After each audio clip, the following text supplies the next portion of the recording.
The day I found that little slip of paper, I was just clearing out her dresser drawers. It was folded so small it almost fell into the trash.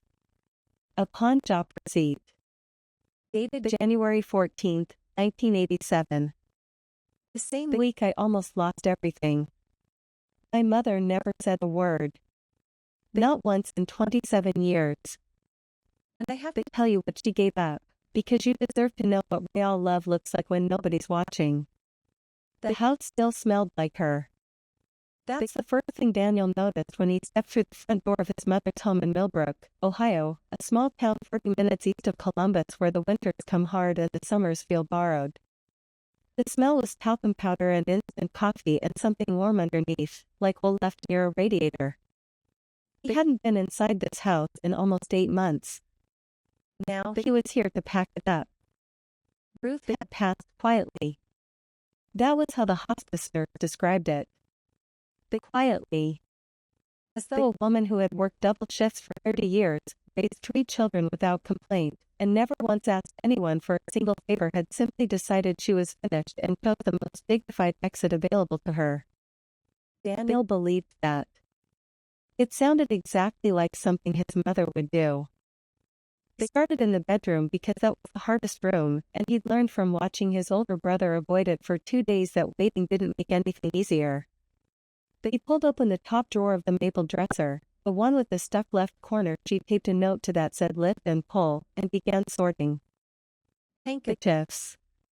A small pocket mirror with a crack across one corner. A tin of cough drops. Reading glasses with tape on the left arm. And then, wedged beneath a stack of Christmas cards bound with a rubber band that crumpled the moment he touched it, something folded into a square so small and tight it looked like it had been pressed flat deliberately. He unfolded it carefully. The paper was soft, almost fabric-like, from decades of being handled and refolded. The ink had faded to a pale brown. But the words were still readable. The Millbrook Pawn and Exchange. January 14th, 1987. 1 gold brooch, floral setting, estimated weight 6.2 g. Paid $80. Daniel stood very still for a long moment. January 14th, 1987. He knew that date. He knew it the way you know the date of a car accident or a wedding, not because you marked it on a calendar but because your nervous system recorded it without asking your permission. That was the week he had called his mother from a payphone outside his college dormitory in the sleet, shaking, because his tuition balance was $800 short and the registrar's office had told him he had 72 hours before his enrollment was rescinded. He remembered the call in pieces. The cold metal of the receiver. The way the sleet tapped against the glass of the phone booth. His mother's voice, steady, unhurried, the way it always was, saying I'll figure something out, baby. Don't you worry tonight. He had worried anyway. He'd gone to bed that night certain his college career was over. He'd started mentally rehearsing how he would tell people. And then, 3 days later, he'd checked his student account balance and the deficit was gone. But he'd assumed a financial aid correction. An administrative mistake fixed in his favor. A glitch in the system. For 27 years, he had believed that. He sat down on the edge of his mother's bed, the same chenille bedspread she'd had since the mid-70s, faded from blue to a soft gray, and held the receipt in both hands. The $80. She'd gotten $80 for it. He didn't know what the brooch had been worth. But he didn't even know she'd owned one. But he knew, with the absolute certainty of a man who has just had the floor shifted beneath him, that it had mattered to her. You don't fold something that small and keep it that long unless it mattered. He thought about his mother's hands. Thick-knuckled, always dry, always moving. He could not picture those hands wearing jewelry. Could not picture her standing at a pawn shop counter on a January morning, handing over something that had belonged to her mother, watching a stranger weigh it on a small brass scale. She never told him. Not when he graduated. Not when he got his first job. Not when his own children were born and he stood next to her on the porch watching them run through the sprinkler in the backyard of this same house. That she had kept it folded inside whatever pocket or drawer or Bible page she kept it in, and she had watched him build a life, and she had never once indicated that any part of that life had cost her something personal and irreplaceable. He pressed the receipt flat against his knee. The paper was warm from his hands now. Outside the window, a cardinal landed on the fence post, vivid red against the dead January grass. Gerald died in 1974. Heart attack. He was 37 years old. Daniel was 8. Ruth did not fall apart.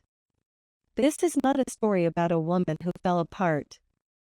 She stood at the kitchen counter the morning after the funeral and made oatmeal for 3 children because they needed to eat breakfast and she needed something concrete to do with her hands. Then she drove to the textile mill on the east edge of town and asked for more hours. She got them. She drove back home. She made dinner.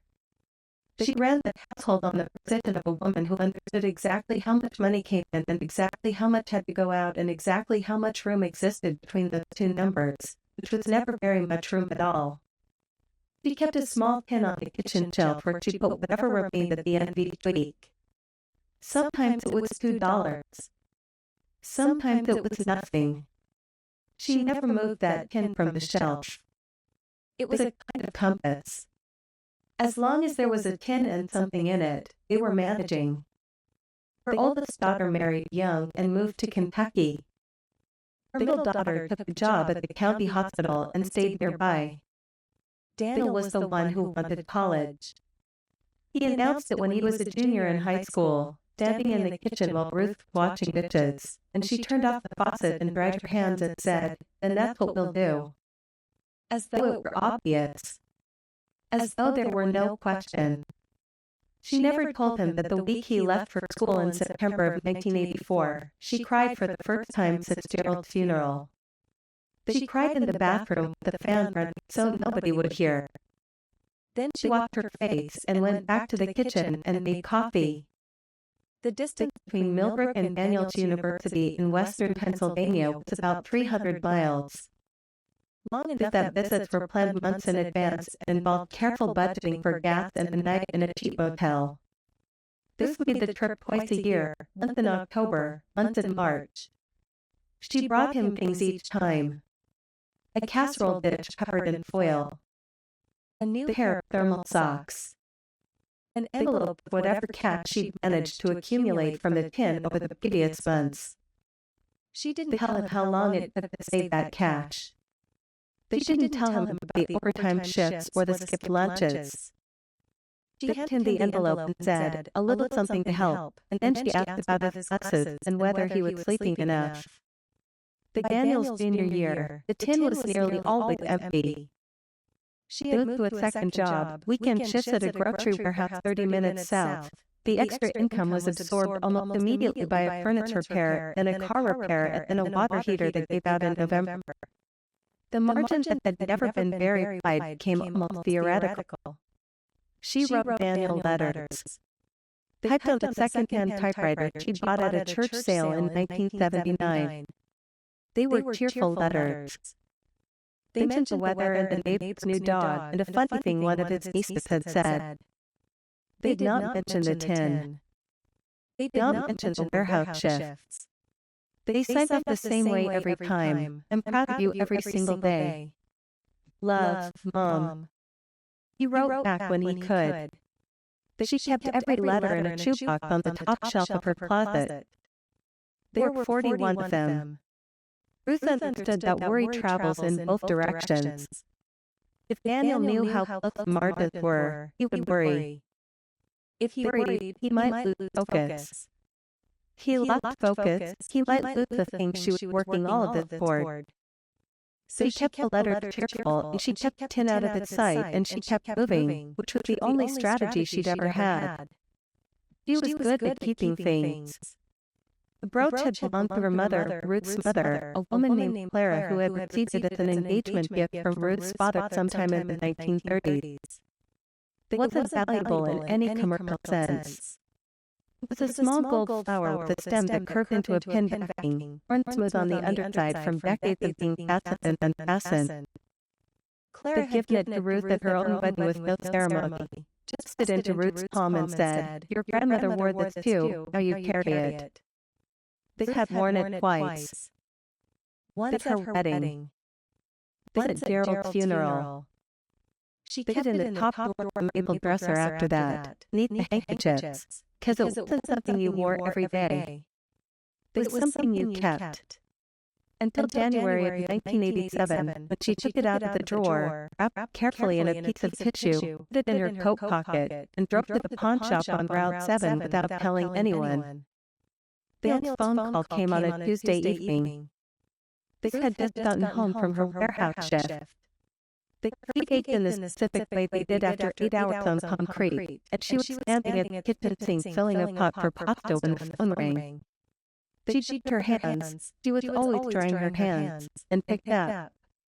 She stood at the counter and looked around the kitchen slowly. The dish rack. The calendar from the insurance company. The pot sitting empty and dry. Her eyes moved to the bedroom doorway. She sat down on the edge of the bed and opened the top drawer. The brooch was where it always was, beneath the handkerchiefs. She unwrapped it from its small square of tissue and held it under the lamp on the nightstand. The gold had a warmth to it that cheaper metal doesn't have, a depth. She turned it over and looked at the underside of the pin, worn smooth from her mother's hands and her grandmother's hands before that. She thought about Clara pressing it into her palm at the wedding. Your grandmother wore this too. She sat with it for a while. Then she wrapped it back in the tissue, set it on the nightstand, and went to eat dinner. She needed to think. Or maybe she'd already decided and she just needed the night to make peace with the decision. In the morning she called the pawn shop on Route 7 before she left for work.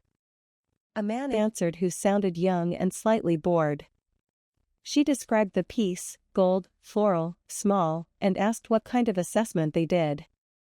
He said bring it in, they'd take a look.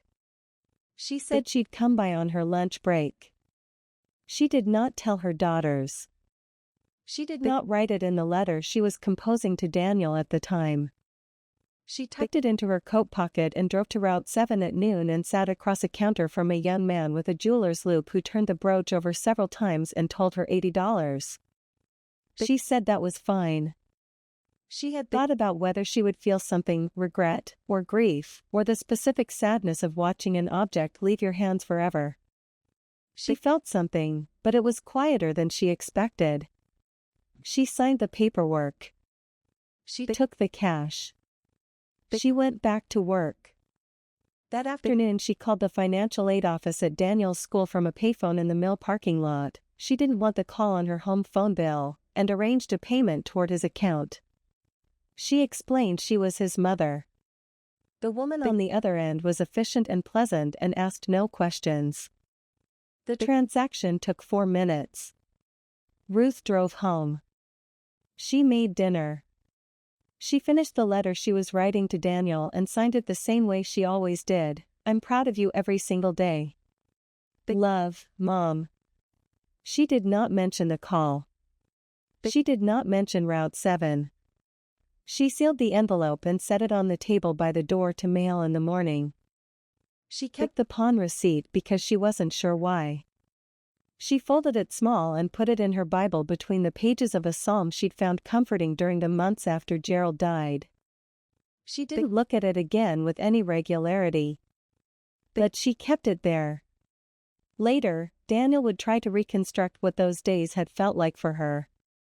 He had so little to work with. She'd left no journals, no confessional letters, no account of any of it. Only the receipt, refolded until the paper went soft, kept in a book she read every morning. He thought about the pawn shop counter. His mother's coat. The young man with the loupe. $80. He thought about the phone call from the parking lot, his mother, after a full shift, standing outside in the cold, navigating an automated system to pay a balance at a school 4 states away, and then driving home and making dinner and not telling a single soul. He thought about what kind of love operates that invisibly. What kind of love does the work without ever applying for recognition?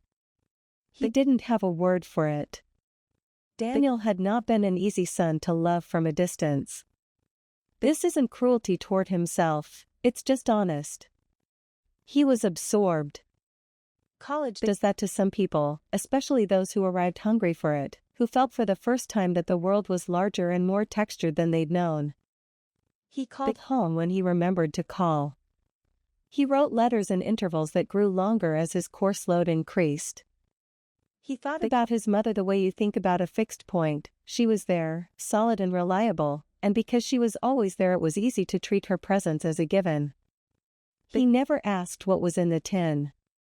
He sent money once, in his sophomore year, a check for $75 from a part-time job he'd gotten at the campus print shop. His mother wrote back and told him to keep it. He didn't argue. He thought that she was fine. She sounded fine. Her letters were cheerful. The tuition crisis in January of his junior year was the single moment when the reality of her situation had briefly pressed against the surface of his own, when he'd had no choice but to call her and admit he was in trouble. And even then, even in that moment, she had absorbed the problem so efficiently that he'd never had to sit with it for more than 72 hours. The balance cleared. Life continued. He told himself it was financial aid. He graduated on a Sunday in May. Ruth drove out with his middle sister. She sat in the bleachers in the university gymnasium in a blue dress she'd bought at a consignment store and pressed carefully the night before, and she watched her youngest child walk across a stage in a cap and gown, and she clapped with both hands raised.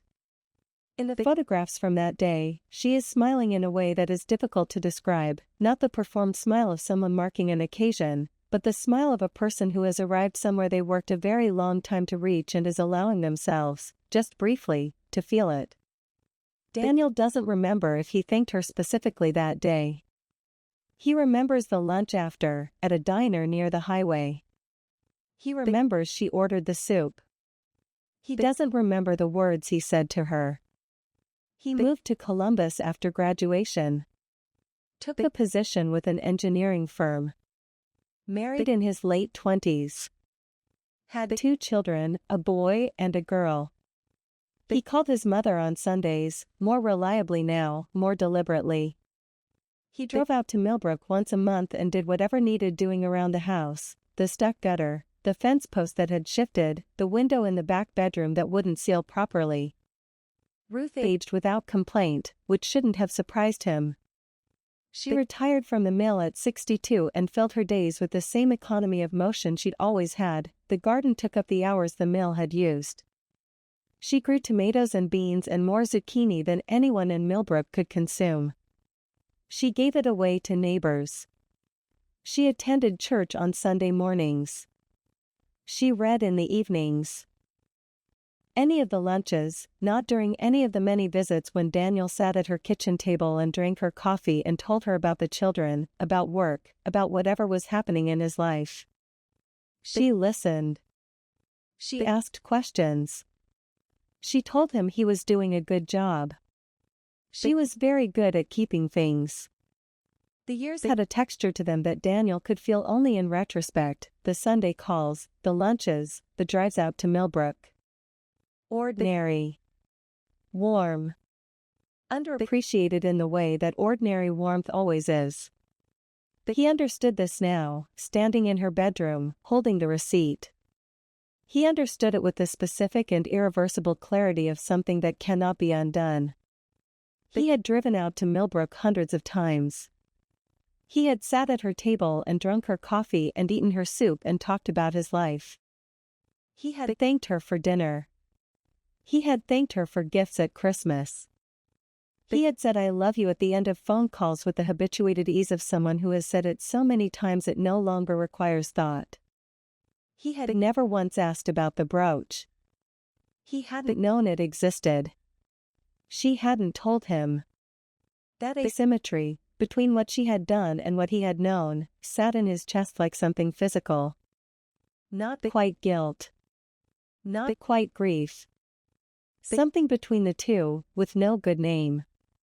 The feeling of discovering, too late, that someone loved you more carefully than you had the capacity to see while they were alive to be thanked for it. The receipt was still warm from his hands. Outside, the light was changing. The January afternoon pulling toward dark. When Daniel was 41, he and his wife renovated their kitchen. It was a significant project: new cabinets, new counters, the removal of a wall that had always made the room feel smaller than it was. During the planning, his wife had said they should splurge a little, and Daniel had agreed. They'd budgeted carefully and still gone somewhat over. At no point during that project did he think about what $80 could mean to a person. At no point did he think about January of 1987. He thought about his mother sometimes when he cooked. She had taught him to make a serviceable pot roast and a reliable pasta sauce, and these recipes came back to him in the specific way that muscle memory does, the hands remembering something the mind has partially forgotten. But these were pleasant, surface-level memories. Holiday-flavored. The kind of remembering that feels like warmth without weight. The receipt changed the texture of all of it. He thought about the pawn shop on Route 7. He had never been to that stretch of road that he could remember, but he knew the geography of Millbrook well enough to picture it, the kind of commercial strip that exists in every mid-size Ohio town: fast food and auto parts and a check cashing place and, apparently, a pawn shop with a hand-painted sign and a young man behind the counter who had examined his grandmother's brooch and offered $80 without much ceremony. He thought about his mother driving there on her lunch break.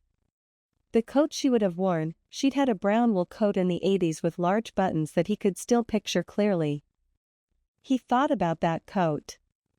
He thought about the tissue-wrapped brooch in the pocket. He thought about her sitting across from a stranger and watching her mother's jewelry get weighed on a scale. She hadn't told his sisters. He called them both that evening, standing in his mother's kitchen, and read the receipt to them over the phone. There was a long silence from each of them in turn. His older sister said, "That sounds like Mom." His middle sister didn't say anything for a moment and then said, "I can't believe she never told us." Neither could he. And yet he could. That was the thing. He could absolutely believe it. It was the most accurate thing she'd ever done, more accurate, in some ways, than any story she'd ever told him about herself. The receipt was a portrait of her. Specific and complete.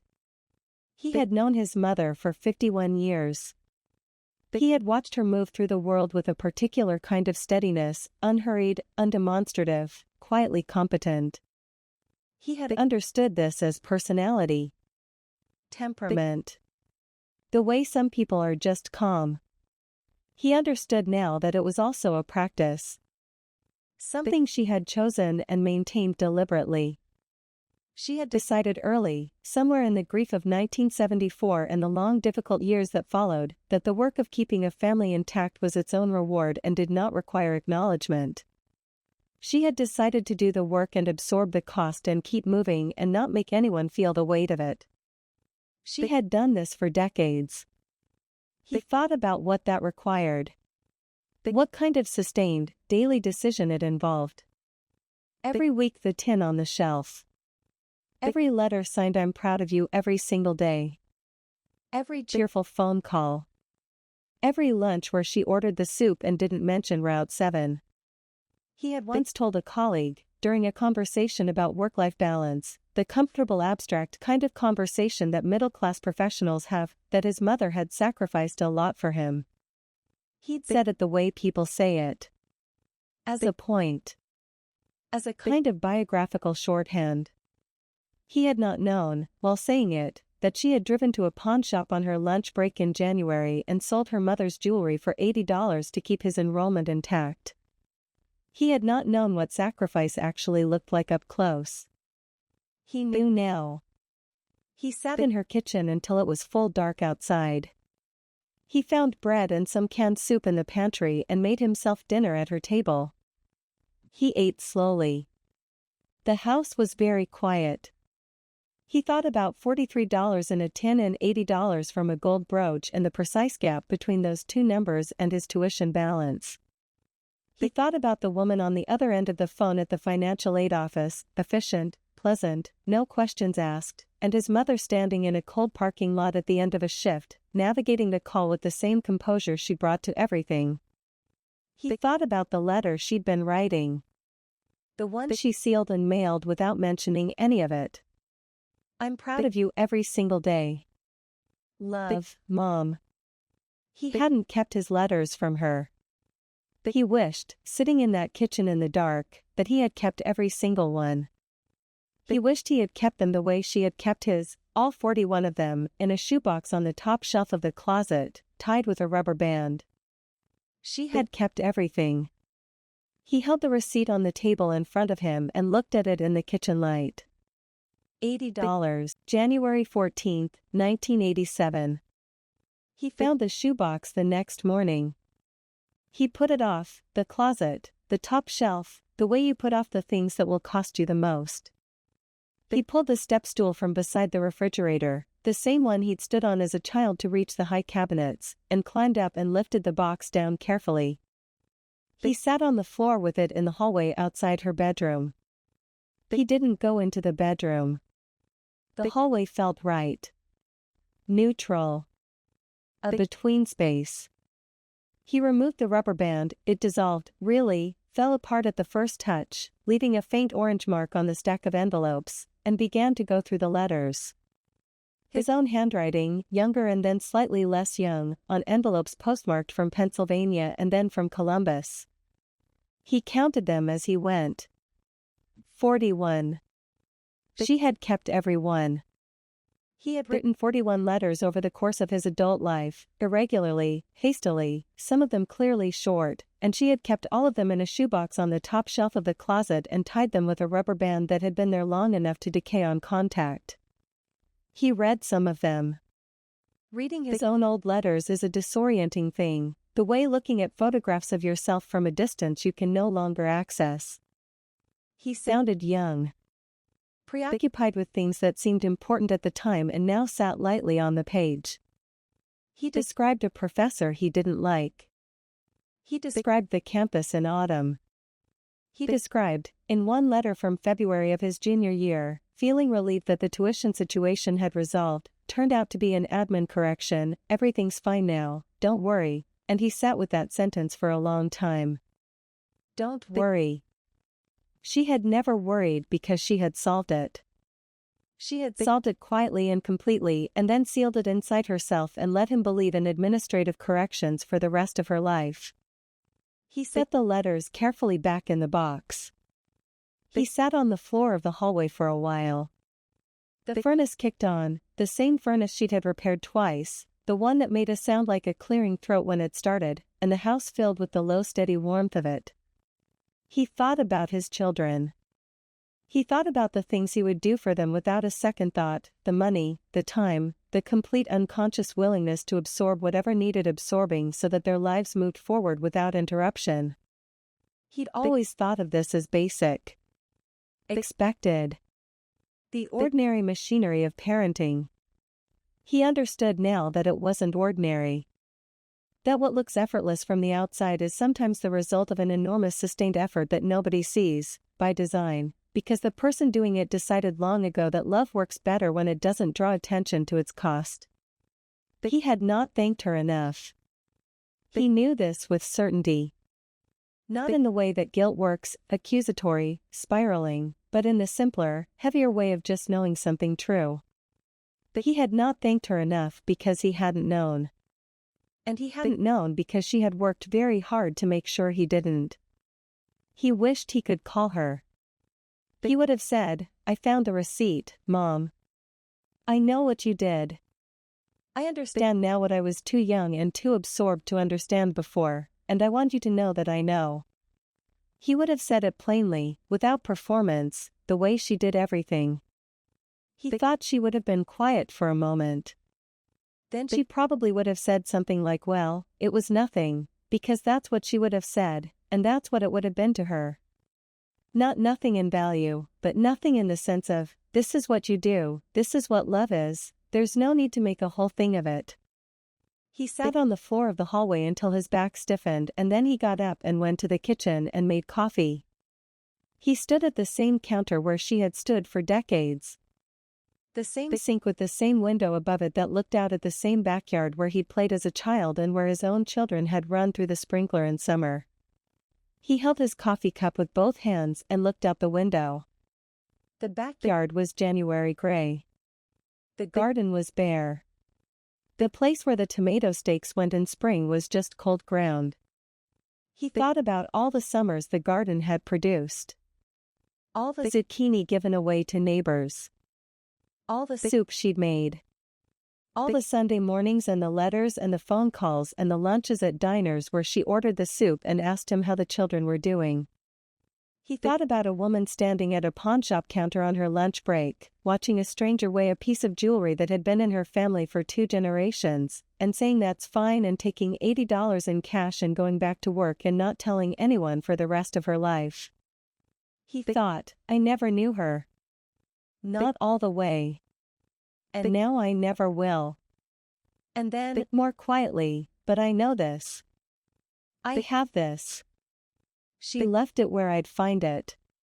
Whether that was intentional, he'd never know. Maybe the receipt stayed in the Bible because she forgot it was there. Maybe she kept it because she kept everything. Maybe, at some level, she left a door open, a small folded square of paper in a drawer she knew he'd eventually go through, and left it up to him to walk through or not. But he chose to believe she left it on purpose. He chose to believe she wanted him to know. Not to make him feel guilty. Not to seek credit. But because she understood, the way she understood most things, that some lessons need evidence. That love is easier to carry forward when you can see its shape clearly. The receipt had a shape. Specific and true. Millbrook Pawn and Exchange. January 14, 1987. 1 gold brooch. Paid $80. Daniel brought the receipt home. He framed it. Not in a large frame, not prominently. It sits on the bookshelf in his home office in Columbus, between a photograph of his mother from his college graduation and a small ceramic bowl his daughter made in elementary school. When people come into his office they sometimes notice it, the small square of faded paper in the simple black frame, and occasionally they ask. He tells them. Not the whole story, always. But enough. He tells them his mother sold her mother's jewelry on her lunch break to keep his enrollment intact and never mentioned it. He tells them he found out 27 years later while cleaning out her house. He tells them she kept 41 letters he sent her over the course of his adult life, tied with a rubber band, on the top shelf of her closet. He has become, in the years since, more deliberate about acknowledgement. This is not something he can trace to a single conversation or decision. It's the slow work of a realization. He calls his sister more than he used to. He tells his children specific things he admires about them rather than general things. He tries to name it when he sees it, the effort, the sacrifice, the small quiet acts that don't announce themselves. He took his son to Millbrook the summer after Ruth passed. They walked through the house, which was being prepared for sale. His son was 12 and moved through the rooms with the slightly subdued energy of a child who understands that something significant is happening but doesn't yet have the vocabulary for grief. Daniel showed him the kitchen shelf where the tin used to sit. He showed him the maple dresser and the stuck drawer with the taped note. He told his son, standing in the kitchen, the story of the receipt. He told it plainly, without embellishment, the way Ruth would have told it. His son listened with the particular attentiveness of a child receiving information they understand is important. When Daniel finished, his son was quiet for a moment. Then he said, "Did she know you found it?" "No," Daniel said. "She'd already been gone 3 months." His son looked at the shelf for a while. Then he nodded, once, the way children sometimes do when processing something they won't fully understand for years. They drove back to Columbus that evening. Daniel made dinner. his Son helped without being asked, which he didn't usually do. Nothing was said about it. It didn't need to be said. Ruth's Garden was taken over by the new owners of the house. They paid some of it for a small patio. Daniel Doesn't drive past the house often. when he does, He looks at where the garden used to be and thinks about the tomatoes. The extraordinary amount of zucchini. the Neighbors who received bags of vegetables left on their porch steps without a note. she had Been feeding people her whole life. Sometimes literally. Sometimes in other ways. She'd done it with the same economy and the same absence of ceremony and the same refusal to make anything a bigger deal than it needed to be. He had her Bible on the same bookshelf as the receipt. He hadn't been able to part with it. He'd found a handful of other things pressed between its pages, a dried flower he couldn't identify, a prayer card from Gerald's funeral, a photograph of her mother Clara that he'd never seen before. Clara was young in the photograph, maybe 30, standing in front of a house he didn't recognize, squinting slightly into the sun with an expression that looked almost exactly like his mother's. The brooch was Clara's. then Ruth's. then Gone. But the receipt remained, which was a different kind of keeping. Paper instead of gold. proof Instead of object. Something you couldn't wear but could, eventually, read. Daniel is in his late 50s now. His own children are grown or nearly so. He thinks about the tin on his mother's shelf sometimes, the discipline of it, the commitment to never confusing what you have with what you need. He is not his mother in this regard. His life is more comfortable than hers was, and he is aware of this in a way he wasn't when he was 20. He tries to do something useful with the awareness. He has a framed receipt on a bookshelf. He has a Bible with a dried flower in it. He has a shoebox of 41 letters that now sits in his own closet. He has a story. He tells it when it seems right. Not to produce an effect. Not to perform grief or gratitude. But because he has learned, from the woman who taught him most things he actually knows, that the truth is more durable than silence, and that love, when you can finally see its shape clearly, deserves to be named. His mother was good at keeping things. He is trying to be good at saying them. The receipt is faded now.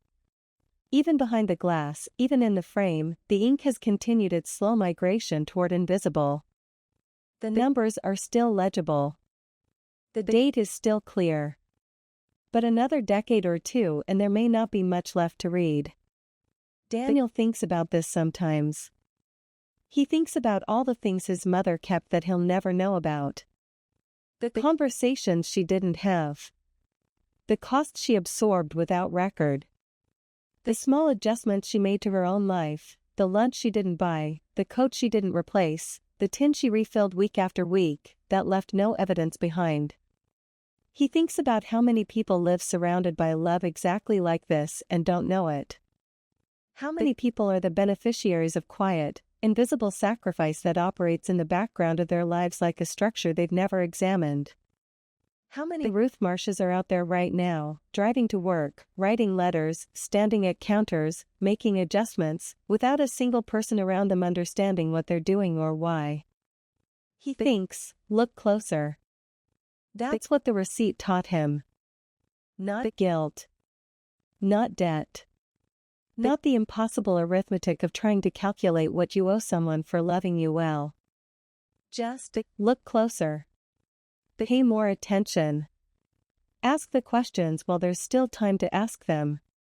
Say the things that are true while the person who should hear them is still there to receive them. His mother never needed him to know about January 14, 1987. She hadn't done it so he would know. She'd done it because he needed it done and she was the one who could do it, and that was the beginning and the end of her calculation. But he is glad to know.